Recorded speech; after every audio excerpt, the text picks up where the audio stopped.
The Bliss Business Podcast, the show about empathy, connection, and consciousness in business. Today's episode is brought to you by Xero Company, your paid search, social media, and programmatic ad experts.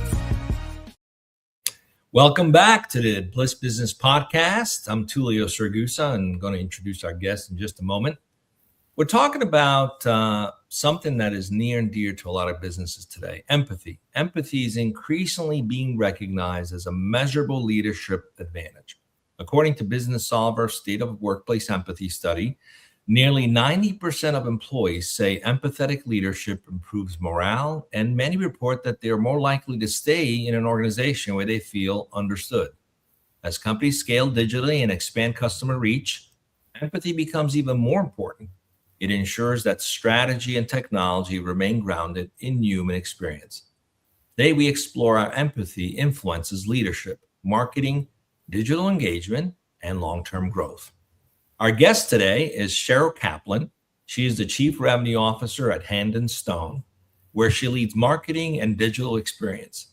Prior to joining Hand & Stone in September 2024, Sherrill served as Chief Digital Officer at Planet Fitness, driving digital vision and strategy and leading the continuous enhancements of the mobile app to strengthen consumer engagement and loyalty. With more than 20 years of experience, she has held senior leadership roles at global brands, including Zipcar, Dunkin' Brands, American Express, and Citigroup, and also serves as Global Operations Advisor of Marketing for Advent International. Sherrill, welcome to the Bliss Business Podcast. Thank you so much. Thrilled to be here. Excellent. Looking forward to our conversation. Now, Sherrill, you've led marketing and digital strategy at some pretty big consumer brands. In your experience, what does empathy and leadership look like in action? Yeah, it's really fun to think about this because empathy is, if I look up the definition, it's really about putting yourself in someone else's shoes. And when you think about that, and the role of a brand and trying to solve a customer problem, it's kind of what I've been trying to do my whole career, which is put myself in the shoes of my customers so I can best guide what our product or service or experience should look and feel like. So, when you think about empathy, you often think about interpersonal relationships, but it's really, really very prevalent in consumer brands and consumer marketing and trying to drive growth and problem solving for brands. And, if you think about the brands that I mentioned, which was a very long list, it made me feel very old. But if I go back to Dunkin', a big consumer brand that many folks know of, when we were trying to put ourselves in the shoes of our customers, we were trying to say, how can we start everyone's day off well? We have a crazy morning and you have kids to get out the door for school and you have to get ready for your job. How can we get a coffee in someone's hands very quickly so that they can feel okay about their morning? And Planet Fitness was all about, new folks to gyms and being a place that's welcoming and not intimidating for someone who's just starting to work out. So how can you put yourself in the shoes of someone who's completely terrified to walk in the doors at a new gym? And of course, Hand & Stone, where I am now, it's really easy for me to put myself in the shoes of our customers because I'm right smack dab in the core of our target market. But, folks that live very busy lives and have a lot of daily stresses of modern life. And how do we take some time and really provide a relaxing respite for a regular relaxing respite for folks that live normal everyday lives and kind of normalize what that is for people. So empathy is really, really present in all sorts of business context as well. Yeah, I love what you said. It's not just about the transaction. It's how and why it matters. Like at Planet Fitness, I love that traffic meter where you could see how busy the gym was because I didn't want to be there when it was full. I wanted to be there when the meter was like at the lowest, right? So it was my way of saying, this is the time for me to go. So, because that mattered to me. So it was beautiful that, you talked about it that way. And I've seen it in action. And this is one of the reasons I fell in love with design thinking because the pillar of design thinking is empathy and being curious to know beyond the transaction, why people do what they do, what matters to them. But in a digital world, we're very digitized today with AI and everything. You can lose some of that human touch very easily. So how do you balance like not losing the human element while innovation accelerates? I love that you brought up design thinking, because I believe that data and innovation is such an amazing and powerful tool. And thinking about, the crowd meter at Planet Fitness, or thinking about a easier booking process, or, how many credits you have at Hand and Stone, that you can come in and, have a massage and a facial. All of that data is fascinating, and having it in your fingertips makes life so much easier. But if you think about that alone without the corresponding emotion that allows the user and the consumer to actually make their next move or think about their next decision, then you're only looking at half the puzzle.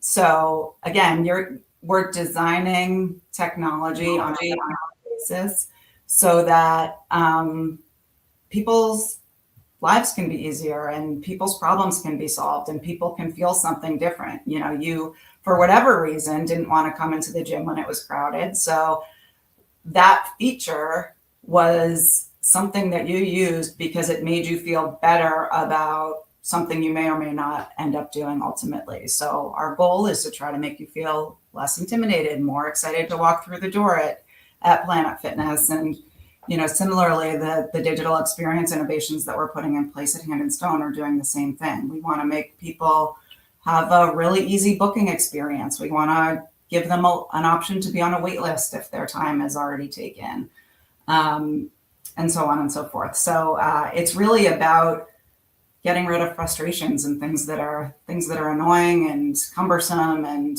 get in the way of doing the things that we really want to do in daily life. Now, yeah, by the way, I gave up the 6-pack for the dad bod many years ago, which is why I don't go to the gym with everybody's there.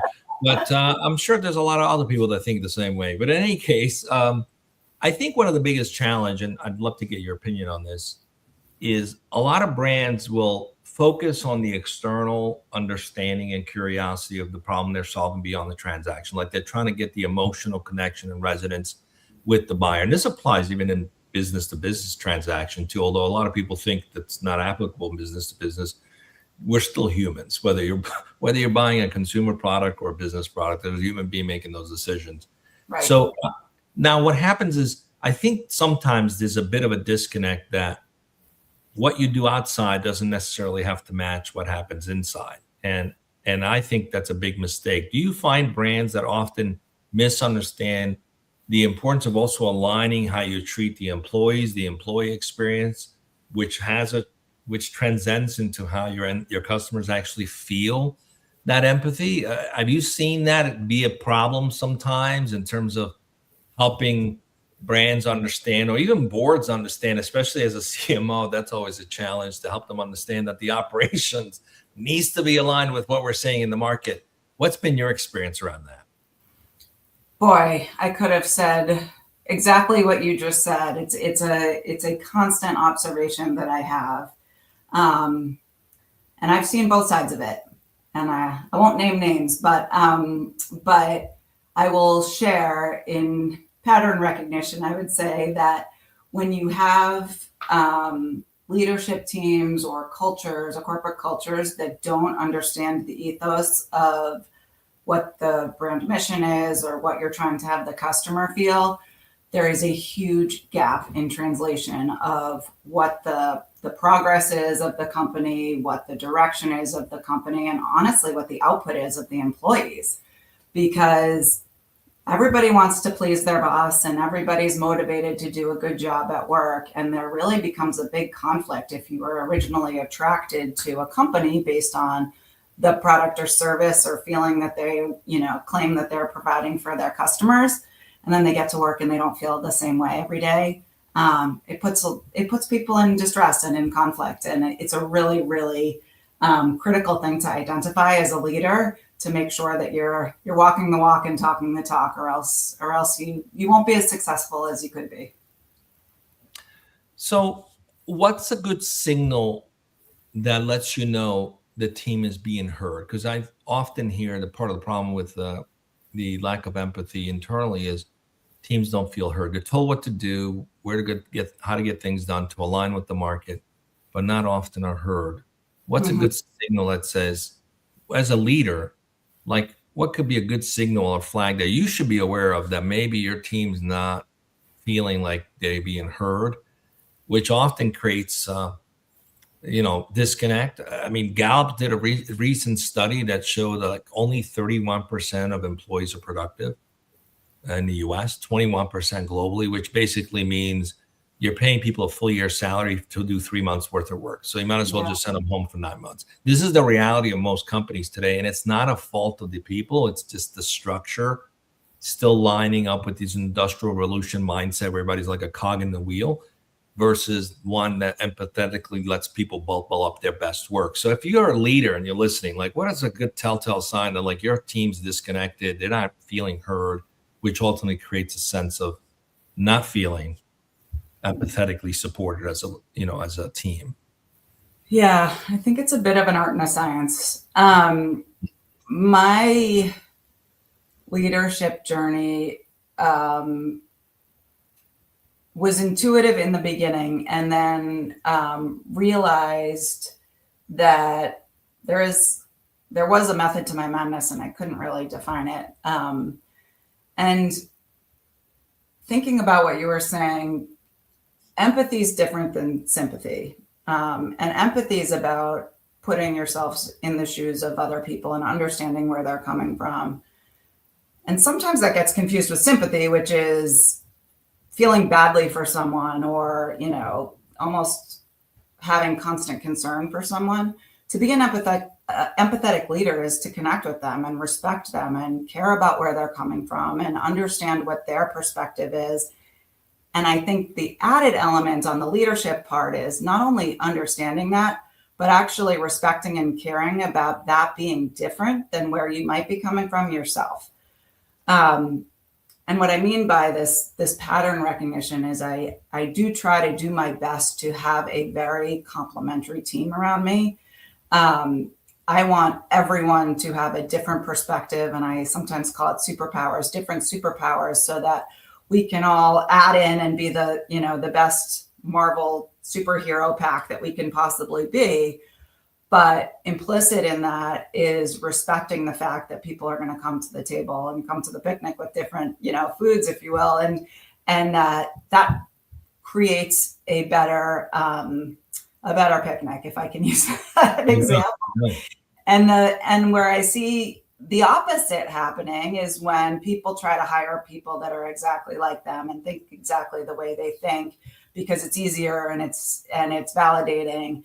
And then you're constantly validated by your own thoughts. You never have pressure tests. And it becomes really, really hard to empathize with others. And we're not just thinking about our team members, we're thinking about colleagues and customers and vendors and agencies in my case. And it's really something that needs to continually be practiced. And like you said, everyone is human. Everyone from the board down to, any employee or any customer puts pants on one leg at a time. And so, but everyone learned how to do it maybe a little bit differently. And that's kind of the beauty in all of this. And really over time, I think learning to appreciate that, really learning to listen. You don't have to agree, but just learn to listen and understand, and then make a judgment, then make a decision on whether or not that's the right path or the right perspective for whatever decision you're trying to find. So I think it's a little bit of art and science, like I said, but the real skill and the takeaway that I would, impress upon people to be what I'd say is, as you're coining an empathetic leader, is really just to allow people to be who they are and come from where they are, and allow that to be everyone's catalyst for growth and learning. I think you said something really interesting. A lot of people do confuse sympathy with empathy. And for me, it's very simple. It's about caring. So if I understand, if I can just feel what you're going through, that's sympathy. But I do nothing about it. I just sympathize with you, but I do nothing about it. Mm. That's sympathy. Empathy is really like, I can feel what you're going through and I'm motivated because I care to make a change, to actually influence a change. So if you're just kind of like, oh yeah, I'm so sorry, that's hard, but you do nothing, that's not real empathy. That's just sympathy. So it's actionable. You see something, you do something about it. That's real empathy, I think. Now, going back to Gallup, they found that managers account for roughly 70% of the variance in employee engagement. So it's not the employees, it's the leaders. My grandma used to say the fish thinks from the head. Okay. In organizations that rely heavily on digital platforms and customer interactions, what systems would you recommend that companies employ to ensure empathy remains embedded in decision making? And that could be maybe a proven best practice out there of a system. I'm a big believer of self-management systems, that everybody's got a different system. I'm just curious to see what kind of systems you have implemented or you feel help to maintain that empathy in decision making stays embedded, even in a very digitized type of world we're in right now. Yeah. Earlier in my career, I was lucky enough to work at American Express, which at the time and probably still is a real leader in terms of supporting leadership and growth and connection. And they were phenomenal in that they put their money where their mouth was. And part of leaders' compensation was tied to how their direct reports felt about them, which was so what a wonderful lesson for me to learn early in my career. And I just assumed that everywhere I was going to go after that, things would be like that. And my boss would care about how I am a leader to my team and ask me about that and ask how my team was and how my team thought about me and have skip levels and things like that Amex had as part of its core culture. And I quickly found out that was really, really exceptional and not at all the norm. And I decided, I don't know if it was an overt decision, but I think along the way, I have really incorporated a lot of those values into how I lead my team, how I reward my team, how I evaluate my team. And a real tangible element of that, if you will, and you were asking about kind of, frameworks that you use that can help drive empathy, and especially in the digital world that we're in now. I go back to feedback, and I make sure that in my year-end reviews that I'm getting feedback from my employees about me and how I can show up as a better leader for them. Because oftentimes when people are when leaders or managers are, not a great fit, they might not even know it. They don't even know it, but they're also not asking the question, how are things going for you? It's all about, let me tell you what to do.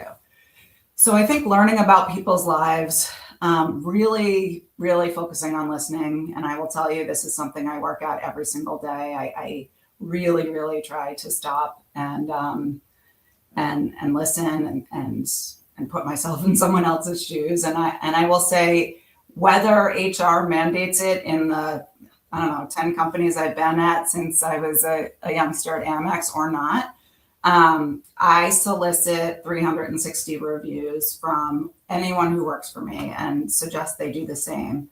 And the reason is simply that, again, people are always trying to look in front of their boss. My team could be amazing in my eyes because that's how they show up when I'm in the room, but are terrible leaders to their people.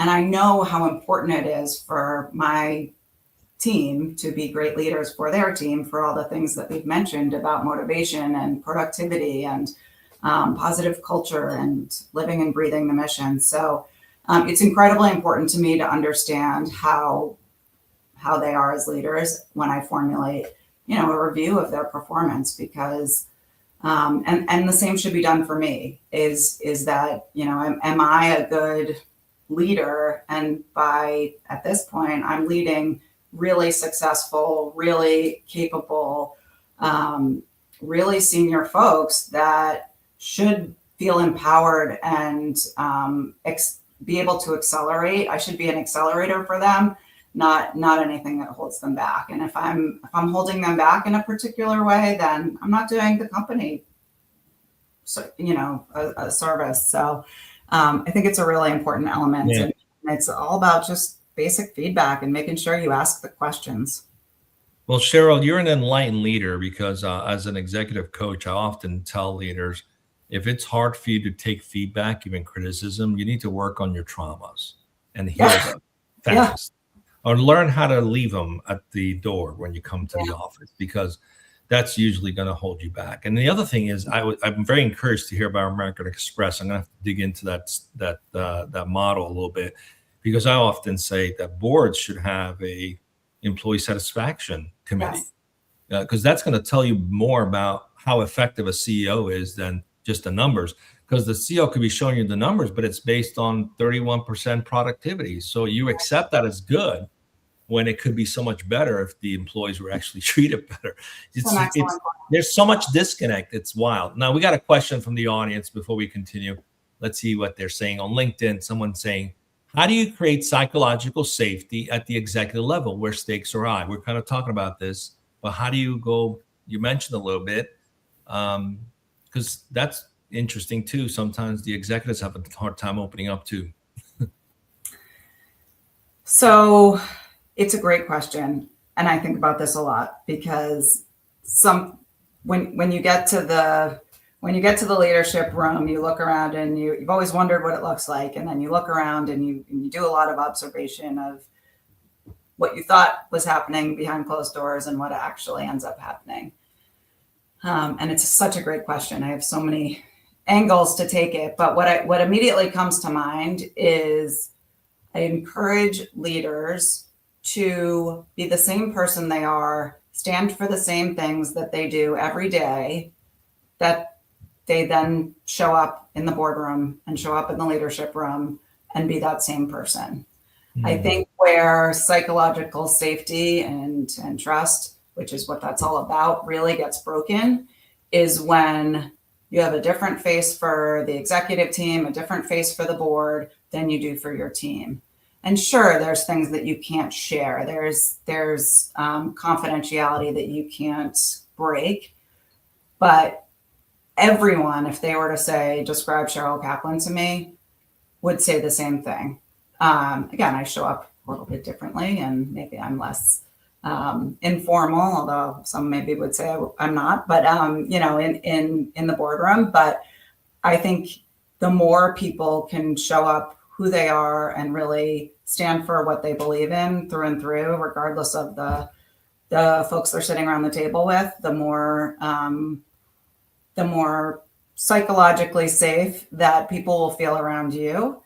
And, you can't control other people's behavior. I've learned that up and down and sideways. But I think if you model that, what I've found is people come up to me and say often, which I never think about, I really admire how honest you are and how, true you are to what you believe in, and you speak up. And if you're comfortable in who you are and what you believe in, that becomes easier and easier to do. I love that. Thanks for the question. If you have questions, you can just type it in the comments wherever you're watching. We're multi-streaming. We will see the comment and we will feature you. Okay, so you said something so powerful. And the truth is, those leaders are exhausted. Wearing the mask at the office, it's a very duplicitous way of being. Sometimes they forget to take the mask when they go home and their family is hurt.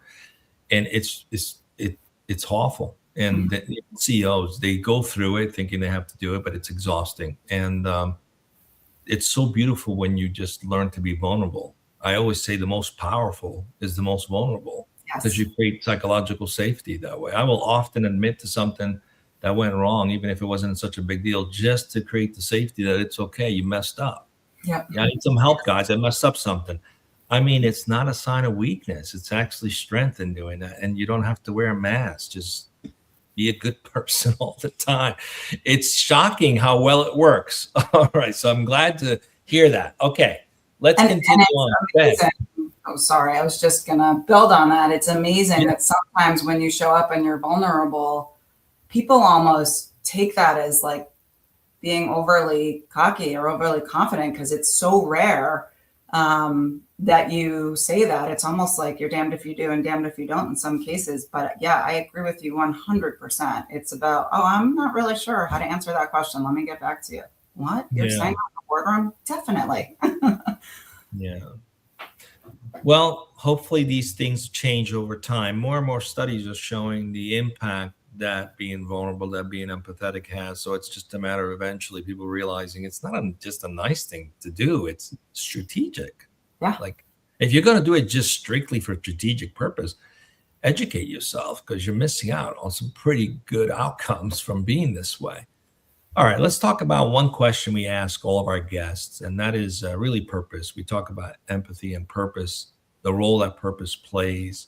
In fact, Deloitte did a research that shows that purpose-driven organizations often experience stronger loyalty and sustained performance. I think as high as 306% higher profitability for being more purposeful as a brand. And how does empathy connect to the broader purpose behind the brands you have led? And personally, like what's your greater purpose, your higher purpose in leading the way you do with empathy? Only easy questions here. Yeah, I was going to say the first part's easy. The second part's hard. Our mission at Hand and Stone is to make it the best hour of our clients' month. And boy, does that scream empathy and motivate anyone in our orbit to have empathy and understand what all of us as humans are going through and allowing people to have their moment, their respite. Everyone deserves a pause and everyone deserves to have a best hour. So I just absolutely love that mission. I think it nails the ethos of what we're trying to make all of our clients feel. And I think when I think about mission statements and purpose from a business standpoint, I think the best, and I hadn't really thought about that till now, but I think the best mission statements really are the definition of empathy, getting behind that sentiment and figuring out how to solve that problem about someone's emotion. Planet Fitness is a judgment-free zone. And, they don't care if you have a dad bod or any kind of bod. If you've never walked in a gym before, their whole ethos was about making everyone feel welcome, regardless of who you are. I think their new logo or tagline is "Everyone is strong," which is just a wonderful sentiment, right? And very opposite of how you feel sometimes when you're walking in certain fitness facilities. So I think that from a purpose standpoint, the brands that nail it really, really nail it. And everything centers around it. All the activity in the company centers around that in one way or the other. I would say my purpose, it has really evolved. And I feel so lucky to be at this point in my career where I truly, of course, I work for money and help contribute to my family, but that is almost secondary to, I want the people that I love to succeed around me. And my love is about, first and foremost, my 3 daughters. And I have a 17-year-old and a 15-year-old and a 12-year-old. So for those of you who have 3 daughters, and if you have 3 teenage daughters, you know how often I'm getting my hair colored, but I want them to see that there's passion and purpose and love and reward in doing something for yourself, being a great partner, being a contributor to your family. And that drives me every single day. But that extends to my team. If you were to bring my team on here, I think they would all say that I am here to support their success, and extends to my colleagues, and it extends to people who who I have psychological safety with, and who I've been vulnerable with, and who I have connections with. And it's really all around the whole theme of empathy. And, it's what drives me is providing using the very long career that I've had and the experiences I've had to help them move forward and have successes and happiness in their life. It sounds very cheesy coming out of my mouth, but it is actually No, true. it's beautiful. You're in the right podcast to have these conversations.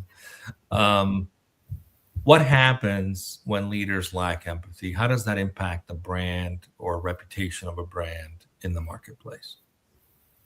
Well, internally, it just creates so much negativity and bad energy. And boy, when you said it infiltrates into the other parts of someone's life, it is so true. I mean, I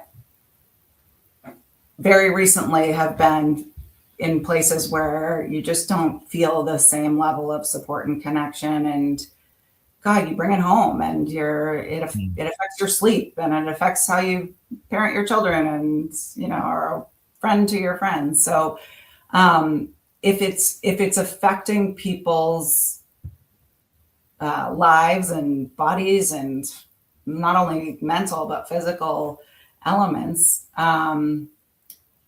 what do you think it's doing to the quality of work that they're producing, and their feeling about work, and how long they want to stay in that role, and how motivated they are to do a good job for someone that they don't think cares about them? I think it impacts society. I think we have a huge responsibility that we often miss. Just think about parents who go home, talk about their toxic workplace or their terrible boss or the terrible quality. And the kids are listening to this. They're like, I'm not looking forward to going to work. In fact, I'm not looking forward to going beyond being a teenager. And then we wonder why suicide is so high and mental health is a problem, because the impact we're having on people when they bring it home, and it impacts them. And now imagine you work at a place where you feel happy, and you go home and you talk about your great experience, and your kids are listening to this too. They have a hopeful view of what it could be like to work. I think as leaders, we are missing a huge opportunity to have a positive impact on society. We don't think the impact it has, the way we're structured and organized. This is why we created the show. It's like, there's a better way, folks. But in any case, let's continue, because we can have a whole hour conversation. I really could. You're so right. And every experience doesn't have to be rosy and perfect, and you don't have to have a great day every day to be able to find elements that you're grateful for and happy about. And that's taken a long time to learn as well. And I, again, I'm continually learning that, but sometimes I feel like people take these things to the extremes, and, they'll say it's unrealistic to love your job every day. And maybe it is, but there can be elements that you like about it and can share with your family that feel rewarding and that you're proud of, and, versus having this negativity hover over you all the time. I agree with you 100%. And I think love could be a feeling, but it's also a verb, right? You don't have to love what you do every day, but you can infuse love in everything you do every day. That's a choice. We have another question. Actually, it's from our producer on YouTube. Before we go into our final question of today, Sherrill, how do you make sure empathy permeates from the leadership down in a business as big as Hand and Stone? It's a great question. Thank you, Martha. Really great question. And it's tricky. We're franchised, so we have kind of a smaller corporate team, but our reach is very, very large. We have 650 locations. They all have separate owners and their own teams on of their own that they need to be leaders for. So it really is a chain. And I think I'd probably answer that. I don't know that I do it actively, but I think that if I think about it, it's really about modeling what my beliefs are, and modeling how I show up, and modeling how I care about my team and how I care about my family, and trying to make people realize that, my kids will come home from school and I work from home a couple days a week, and one of them will come in and say hi on Zoom, and that's okay. It's okay for me. It might not be okay for others, but it's okay for me. And what happens is that makes my team that have family at home and other stuff going on feel okay, that they also have lives. It's not like a secret. Yeah. And so I think it's just about showing up and modeling the values that you live and breathe, and being true to that. And I think for me, it's really hard and too exhausting to do anything else at this point. So I don't know how to be. I always say I have a really bad poker face. I'm a bad liar, and certainly I'm not good at showing up with a different face on. But that's how I try to do it, no matter where I am. Actually, Stone's one of the smallest organizations that I've worked at. So yeah. That's beautiful. I mean, leading by example. And I don't think people like yourself often get enough credit, or even just thank you for doing that. So thank you for doing that, Sherrill. All right. Our final question on the Bliss Business Podcast, we talk about love, not romance love. We talk about love as a leadership practice, showing care, respect, being intentionally present. How does empathy help you lead with a mindset in large, complex organization, or even small organization? And what role do you think love plays in how we show up as leaders?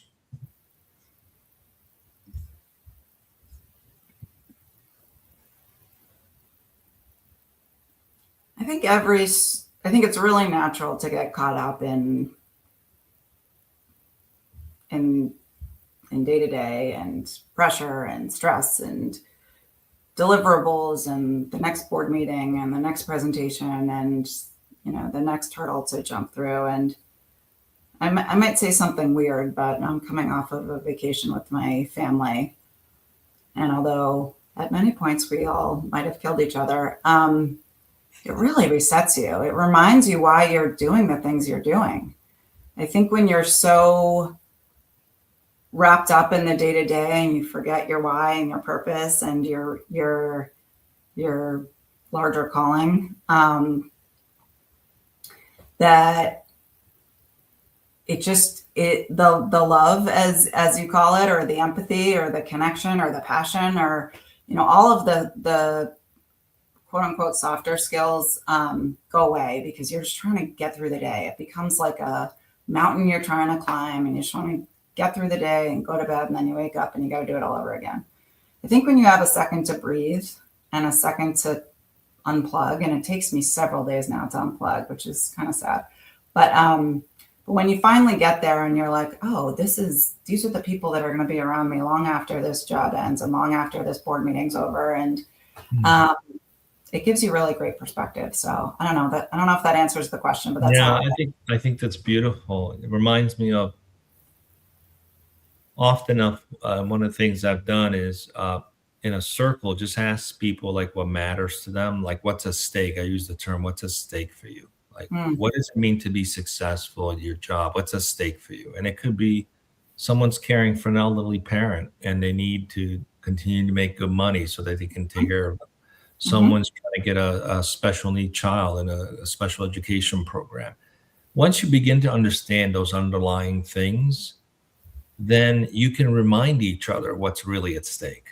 Yeah. It's not getting to the next quarter results. It's getting through what's at stake personally. And I think that's ultimately the expression of empathy.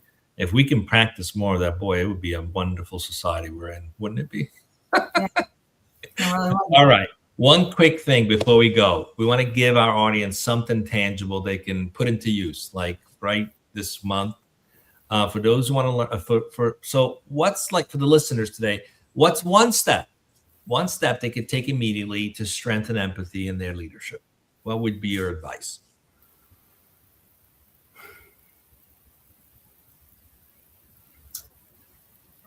I want to squeeze two in, but I will get to one. Ask for feedback on how well you're doing that. Ask for feedback for those around you of how empathetic you are, how well you listen, how connected people feel to you. It might surprise you. I love that. That's great feedback. Okay, so Sherrill, for those who want to learn more about you and your work, where can they find you? Our website is handandstone.com, and you can always reach me on LinkedIn. Sherrill, thank you for joining us today and for sharing your perspective on empathy and leadership. Really, thank you for sharing your heart with us today. To our listeners, as you build strategies and scale operations, remember that growth is sustained when people feel understood and cared for. Empathy is not separate from performance. It strengthens performance. Thank you for joining us today. Thank you for joining the Bliss Business Podcast, and we'll see you next time.